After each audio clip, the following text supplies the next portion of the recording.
కంటే చంద్రుని కంటే అందగాడా మరి అతడు నా వాడన్నా నేను ఆ నగడి వద్ద నుండి వస్తున్నాను. అతడు నేను ఇష్టపడుతున్నాను. నీ మనసు తెలుసుకున్న గోరి నన్ను పంపినాడు. సరే నేను కూడా తనను ఇష్టపడుతున్నాను తెలవవా?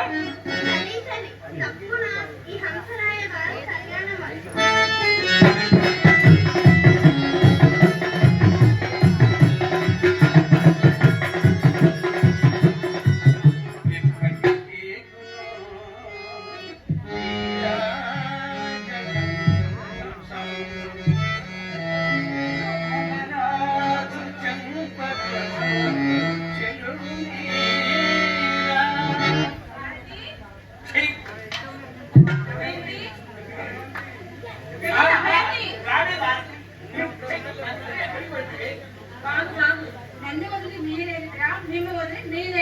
నేనా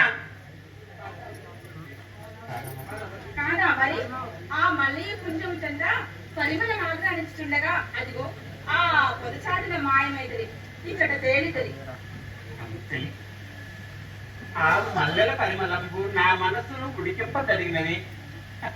అందుకే నేను అక్కడ నిలవజాలక ఇటు వచ్చి తెలుసుమా ఒక వింత హంస జరిగినది. హంస ఏది ఏది నరుని గురించి వర్ణించినది.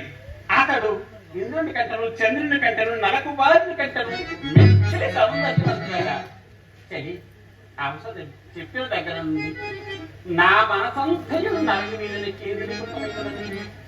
చెలి అతడు నా హృదయంలో చేరి అతడు మన్మధుడై నా హృదయంలో చేరి నా హృదయం కాలుస్తున్నాడు. నీవు కూడా ఒక్కసారి నిశలకేగి మా నాన్నగారు తెలియకుండా నిశలకేగి నెలరాజుని కలుసుకుని రావడం సరేనా? ఈ సాయం సంధ్య ప్రకృతి రమణేఖను ఆస్వాదించుకొని మనస్సు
అయినా ఈ